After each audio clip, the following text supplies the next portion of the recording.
So we have Riley and we have Finn. Goodbye 2023. Thank God it's 2024, at least it will. Cheers and welcome to Reality Brewing. Yes, I don't know if you just saw my dogs or if I put them at the end of this video. I haven't finished the video. I'm still doing it. It is 123, 123. If you haven't heard that joke, yes, 12/31, 2023 as of right now. And I'm posting the video hopefully before the end of the night. But yes, this is just a goodbye 2023. We have another video for hello 2024. Yeah, I don't know which way it's coming from, just saying. But needless to say, this video is just gonna highlight some of what I feel were the best videos of the year and some of the things that you may or may not even know about the channel, which is freaking awesome. I'm always learning. I tried to cut my costs this year and I think I spent more money than the year previously. And no, the YouTube money and things like that did not really increase. I mean, yeah, some things I really wanted, some things I really needed, and some things I had no choice. But let's jump right into this. And yes, I hope 2023 was good for you, but mine was a little rough for some issues for the family, and I'm hoping 2024 will be very uneventful in that regard, and very eventful in this regard of home brewing. So first, what happened in 2023? I got a new brew space. Yeah, even though I moved into my house during the Christmas weekend last year, I didn't really have the brew space done until almost about 3 weeks, almost a month later. Had to have the floors done, had to get some equipment in. It just took a long time to get everything in, get it set up and be ready. And you know, when you're doing things to the floors, you can't do anything until the floors are done.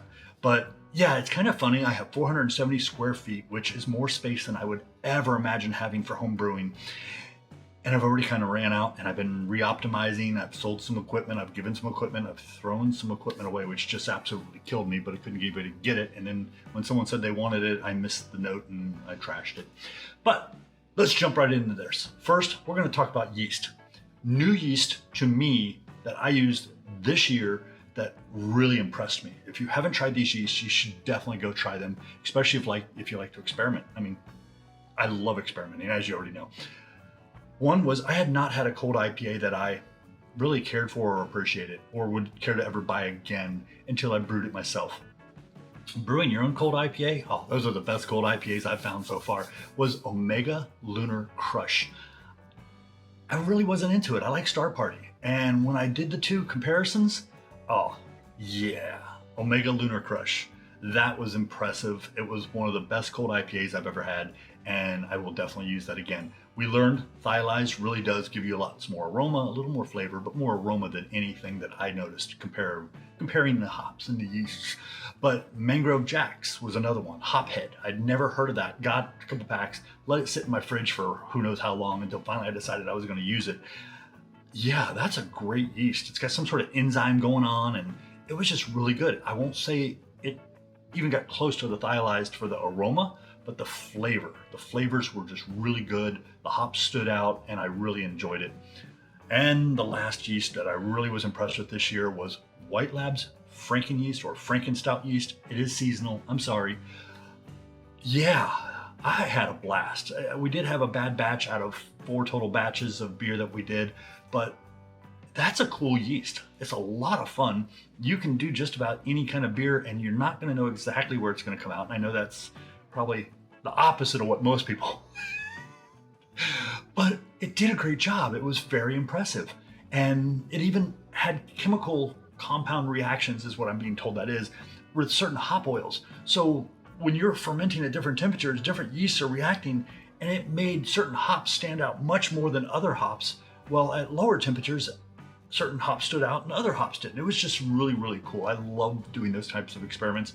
I'm not a scientist. I can't get it down to exactly what chemical compounds reacted, but it was cool. I loved it. Best thing I bought in 2023. Like I said, I was trying to cut my costs. Yeah, I spent too much. I have a wrapped fermenter. Love it. Will be doing a video. I haven't done any fermentations on it, but it did save my butt when my beer fridge broke, which leads me into the item I didn't mean to buy but bought and had planned to buy in January, February of this coming year, was a new beer fridge. That Samsung beer fridge is awesome. It's great. It is a fridge, but it is just a great fridge. I will do a video on the wrap fermenter. I've got a bunch of videos planned. The Glycol system from Blichmann, that definitely was one of my best purchases in 2023. as far as things that I really enjoyed and put to use quite heavily. Oxybar, the little like 2-gallon kegs from Kegland. Those are so cool. I bought another pair of those things. I really like them. We're gonna do some videos on them, but they are great for experimenting or traveling with a small keg, things like that. Just really, really cool. My brew sink, you've seen that in a video, and that sink, yeah, I use the living hell out of that thing. I've got to stop and clean it every now and then because I abuse it too. Stainless steel table below me, kind of big, but it works great. Grain crusher, and then I know the KOMOS, a lot of people feel like I bought it this year. I did not. Actually, I never bought it. My wife bought it in 2022, and I'd been using it as a lagering fermenter, and I built it in 2023 as an actual kegerator, which was what its purpose was originally. Most useful equipment of 2023. And that's going to be a tie. It's a tie between the Blichmann Glycol system, which was extremely amazing, did all kinds of cool things, but the Anvil steam condenser really kept me from having to worry about mold. Mold in Florida just pops up on its own. It kept that under control, and it kept the moisture in my brew space and the smell way down, because normally people come in here after I brew, and if they're not into beer, they're like, whoa, it's like a wall of odor. And it did an amazing job, just extremely impressed. Now, that was technically the most useful equipment of the year. What was the coolest equipment I bought last year? Of course, the Blichmann Glycol system. Very cool. What was the biggest learning curve, since we're on that subject? Yeah, the Glycol system. I've got a big video. I got a couple of videos on that coming out. Yeah, I'd never imagined that I would have problems. I had so many little hiccups and problems from just things I just never imagined, and it was a major learning curve. But once you get past those learning curves, you know what to check for, you know what to do, and the learning curves are out the window. You're good again. No problem. There are some things you need to be aware of and you need to check on. We're going to do a whole video just about that and maybe my learning curves. I don't know. The brew I am most proud of, and this is some videos that you can definitely go check out, would be one of two. Actually, I have two. One would be the blueberry jalapeno. It was my first kettle sour. My entire goal with that was to get as much jalapeno flavor and aroma with no heat. And I was terrified I was going to get heat. And I did it. No heat. It was amazing. Still drinking that one. Still my kind of go-to in session beer right now. Sitting at around, I think, 5.1. The other one I was really proud of, no one seemed to like or care for. They all thought it was either weird or it just wasn't their thing, was my Rooibos, if I'm saying that correctly. International Pale Ale with a little bit of vanilla. It was just so good, and I loved that tea. So I liked the tea, and then having it as a beer was just as good. I just really enjoyed it. Just great for me. What was the, I don't know, the funnest, I should say, the most fun beer I brewed this year? That would actually also be probably a favorite of locals, but was my Rice Krispie. Yeah, I brewed with Rice Krispies. You gotta check that video out. My Rice Krispie treat lager at 7%. I just had fun with it, and I added the marshmallow flavor afterwards. It was amaretti, it's natural marshmallow, a little sugar. It smelled like Rice Krispie treat. It tasted like Rice Krispie treat. I have a local person that's mad at me because I said I might not brew it again, and yeah, she enjoyed it quite a bit, but it was just a really cool beer. Novelty, yes. Cool, yes. What were the most liked beers of the year from local people? That's gonna be a tie. For guys, it was the honey strawberry Kölsch.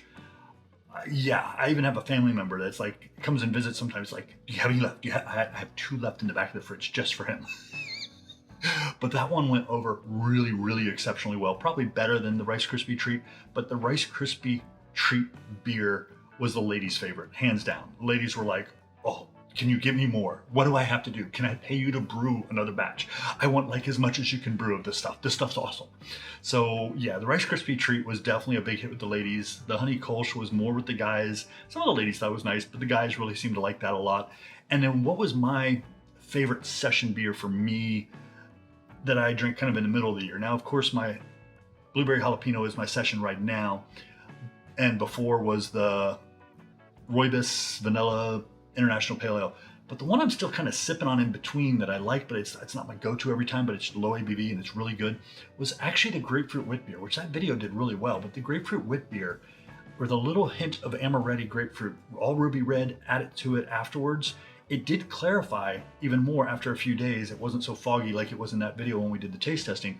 That was a great beer, and still is a great beer. I still have a couple, how do you say, pints left in an little oxy, whatever you call it, a little ox bar, little mini kegs from Kegland, which is cool. Trying to think of the other things. Oh, favorite event of 2023. That would have had to be one of my old friends. Hadn't seen him in almost 25 years. 25, maybe 24, was Evan. Came over, did the taste test. Yeah, I'm looking to have him over more. I've been inviting him, but our schedules have been kind of hit and miss to brew. That way, I'm actually going to start working to see if I can't get other people over here to brew with me. And on top of that, do taste testings, of course. Now, my favorite video, hands down, without question for the whole year, was the ultimate guide to maximizing homebrewing efficiencies. If you're brand new, never brewed, focus on your process, just learn what you're doing, don't worry about that. But that is like my rubber stamp now. When people go, hey, and you know, if you're in the forums, you see it like regularly. Hey, my efficiencies are low. Hey, hey, how do I get my efficiencies? Hey, I know it's like gas mileage. Everybody likes to get a little bit better gas mileage. I don't worry about it so much, but if it's really low, then I do have some concerns, because even as they tell you, some say, don't worry about your efficiencies, you know, focus on the process. Well, if you can repeat the process and maintaining those same good efficiencies, or, you know, average efficiencies, whatever they may be, that's part of the process. So it's kind of give and take a little bit there. Now, for some statistics that some people really get into, I'm analytical, I like statistics, but 5%, or just a hair under right now, 5% of the viewers on Bitter Reality Brewing are female, which tells me there's some ladies who are curious about the beers, or there's some ladies out there curious about home brewing or brewing, which is awesome, because I know it's more of a male-dominated hobby.